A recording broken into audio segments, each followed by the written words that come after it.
Hello, this video will give you some tips to surviving and thriving during your second month of college. To begin, you want to know the office hours of your professors. Each full-time professor is required to have office hours during the week, and that's a great time to go and see them, to email them, to call them because they should be in their office. Some might even have online office hours or office hours at other campuses like the McDonough campus to where you can go and visit them there. What you want to do is you want to look up those office hours and you want to include those in your planner with all your due dates. So you might have a contact page in your planner where you have all the people, important people listed. So you want to list everybody's office hours and contact information there.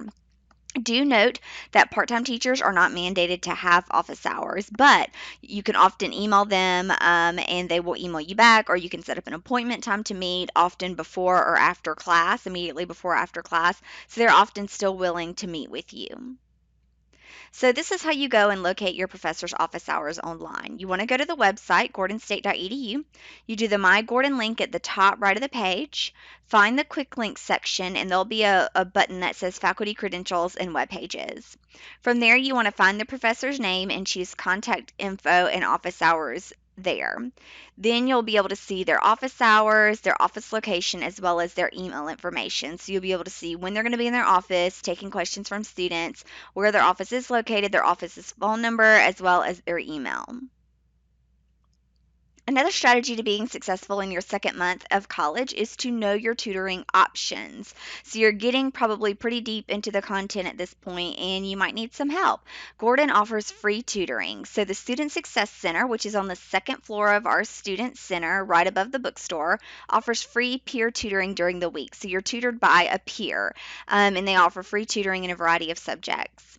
We also have online tutoring in the form of NetTutor. It is a service linked within D2L, and you can either drop off a question and come back and pick it up, or you can meet live with a tutor. If you are struggling, don't wait until the exam. So as soon as you don't understand something, as soon as you think you're getting confused, as soon as you make that grade that you're not happy with, go ahead and go to your professor during his or her office hours. They can help you, as well as go and get tutoring either online or through the Student Success Center. Do not wait until midterm, until the exam, until you're almost failing the class. Get early as soon as you detect a problem. So to access NetTutor in D2L, you log into D2L, you'll choose tools and resources on the navigation bar, choose NetTutor, then you'll choose your subject area.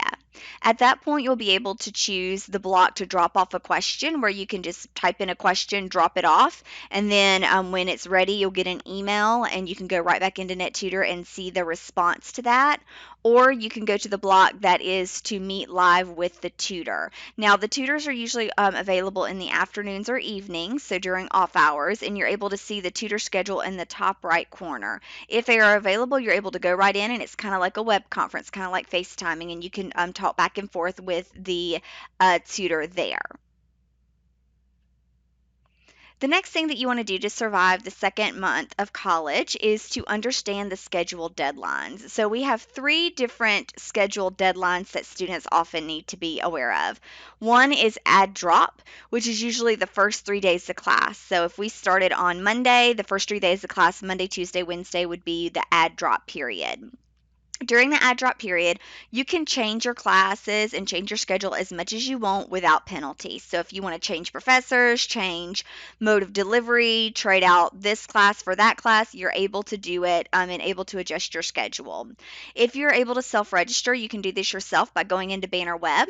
If you're not able to self-register, you can see your advisor or see a Student Success Center representative, and they will be able to help you in that. But again, that is during the first 3 days of class of add drop.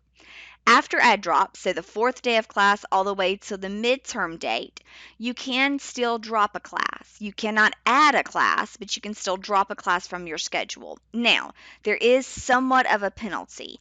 It does affect your attempted hours for financial aid. The good thing is that it doesn't affect your GPA. You don't get reimbursed for the class, and you may still have to take it again. If it's a required class, you may still have to end up taking it again. It will show up as a W on your transcript. So to do this, you actually go and fill out the paperwork in the registrar's office to be able to withdraw from the class. Again, it doesn't affect your GPA, but it does affect your attempted hours, which could eventually affect your financial aid. Now, after midterm, so after the midterm date, If you withdraw from a class, you're going to get a WF, which is called a withdrawal fail. So you can still drop classes. You can't add any more classes. It will not only affect your attempted hours, it will affect your GPA at this point, and it basically counts as an F. You won't get reimbursed for the class. You might still have to take it again, depending on if it's mandated, and it will show up as a WF on your transcript. So again, withdrawing before midterm, it doesn't affect your GPA, it does affect your attempted hours. Withdrawing after midterm, it affects both your GPA and your attempted hours. And to withdraw from a class, you still go to the registrar's office and fill out the paperwork. So the point to glean from here is you don't want to just withdraw from classes because they're hard. You want to, if you withdraw before midterm, it doesn't affect your GPA, but it's not a free-for-all because it will still potentially hurt your financial aid. If you continue to withdraw from classes, you might not be making what is called SAP, Satisfactory Academic Progress, which could potentially make you ineligible for more financial aid in the future. So before you go and withdraw from a class, you need to try to pass. You need to go to office hours, go to tutoring, and withdraw only as a last resort. However, if you are going to withdraw, make sure you do it before midterm. Another part of thriving during this second month of college is to know your deadlines, and that is by looking at the academic calendar online. So you can see the schedule. It will determine things like the add drop time, the final payment deadline, attendance verification, when the school will be closed, the midterm date. Remember, you must drop before then to get a W, last day of classes, when move out time is for the resident halls, the final exam windows, when grades are going to be available to students, all those different events. And you'll find that by going to our website, by choosing the My Gordon link in the top of the page, and then choosing academic calendars, and you can click the correct calendar. Go ahead and put these dates in your planners along with the regular due dates for each of your classes, because these will also be important for you to know. Also, you want to know who your advisor is. And an advisor is sort of like a college mentor, if you will, especially in terms of your academic progress. This person will be assigned to you. Now, they might not be a teacher of one of your classes, but they're going to be someone that will help you make sure that you're registered for the correct classes. They'll also be a point of reference for you. In most cases, your fire instructor will be your advisor the first couple of semesters. At some point, you will be given over to an advisor who is in your discipline as well, who will continue to be your mentor and to help you along. So to find out who your advisor is, one way is to go into DegreeWorks. So you'll go to the Gordon State website, scroll to the very bottom, and choose the Banner Web login. Use your 929 number and PIN to get into Banner Web as usual. You'll choose Students and then DegreeWorks. Then on the first table in DegreeWorks, there should be listed your advisor's name. You can click on that name. It's a hyperlink. You can click on that name, and it should tell you their contact information, their email, their phone numbers, all that kind of stuff. Go ahead and put your advisor's information also in your planner with your other professors, because you are probably going to need to contact them.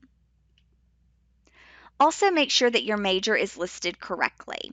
If your major is not listed correctly in Banner Web, DegreeWorks, which is a program that tells you what classes you need to take for your major, is not going to show you the correct classes because your major is incorrect.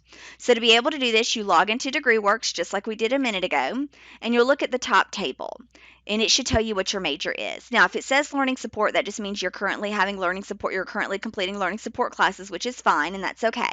There should be a drop down, though, to let you see your declared major. In this case, the declared major is Early Childhood Education Pathway. I want to make sure that major is correct. If not, I need to have it changed so that DegreeWorks will tell me my correct classes to take.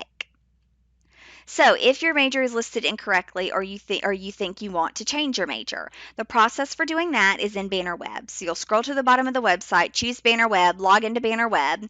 You'll choose Student Pathway Major Change Form. You're going to fill out that form and select the new major. So it might be, I'm currently a business major and I want to change to an education major.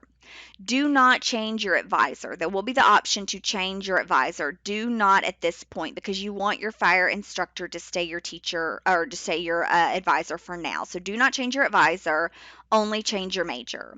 You'll submit that form online. It may take a couple of days for it to change, but you want to make sure to do so early so that your correct major will be reflected. So because next month you're going to start the advising process, and you want your major to be correct before the advising occurs.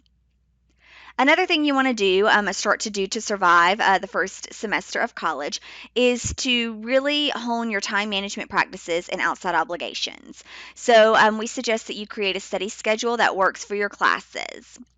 So you can do this in Word or you could do it on paper pencil if you want to, but you could create a template in Word for every hour of every day. So make a table and for list every hour of every day. Then keep a track of what you do every hour, and then do this for a couple of days and then analyze it and see how much time am I spending on schoolwork? How much time am I spending driving? How much time am I spending sleeping? How much time am I spending doing leisure activities? See how much time you are using on these different things.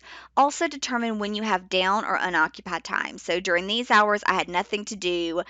So maybe these will be some times I can work in some extra studying. So this is an example of one where hour by hour, we've listed what the student was doing during that day. So after you do that, you want to make a plan. So after you analyze this situation that you set up, look and see what you could potentially cut out or shorten. Are you seeing that you're spending a lot of time on the computer just playing around? Are you spending a lot of time on your phone on social media? Is there some of that that can be shortened? Are there things that you cannot adjust? So you might not be able to adjust, working, eating, driving, sleeping. Those are non-negotiables. You can't flex those. So also look and see how much time you have built in for studying outside of class. Now, this is not just class time, it's outside of class time as well. If you're taking an online course, you also need to build in some extra time because you need time to do the assignment, but you also need time to do your reading. So remember, you're not just building in class time, you're building in class time in addition to homework time. And then look and see where you have gaps in your schedule that you could potentially fill in extra study time. This is very important because you can't create any more time, so you need to be very careful about not wasting the time that you do have. You also want to look and stay ahead. So now that you have your calendar and you've put in all the due dates in your calendar, try to get and stay a week ahead. Look the week ahead and see what readings need to be done, what homework's coming up, what resources will you need, that kind of thing. So this will help you make sure that you have the resources early. If you need to get an extra textbook, if you need to look up an article, if you need to make sure you have a computer, whatever, you want to make sure that you have all those resources intact early before that week of the assignment. You want to make sure that you've done your reading. You don't want to try to do the assignment and the reading on the same night. That will be overwhelming. So you want to do your reading early, give your time self to think about the reading, and then go ahead and do your assignment on a different day. You also sometimes just want to look ahead to see what the assignment is going to involve. You might read the assignment and say, wow, this is going to take me several days to complete, so I need to build in some time for that. If you don't look at the assignment till the day it's due and it's something that's going to be a rather heavy assignment, you might not have that time built in, and this will cause extra stress. Also, remember to take and plan a day off. You are going to need some rest. Your brain and your body are going to need rest. And if you continue to push yourself beyond your limits, you're going to eventually have adverse effects. So, being careful with your planning, go ahead and try to plan one day off a week from schoolwork. It could be one evening, it could be on the weekend, it really depends on your individual schedule. In that case, plan to do something fun, something that you like, something you find peaceful, or it could just simply be to rest. You want to put this on your planner and stick to it just as much as you stick to everything else. If you can't afford to take a full day off because you also work, you have other obligations, try to at least take a half a day off a week so that you don't have to worry about academic obligations during that time to give yourself rest. But again, the point here is going to be that you need to plan your other time carefully to be able to have this time of rest. So those are just a couple of tips that should help you be successful during your second month of college.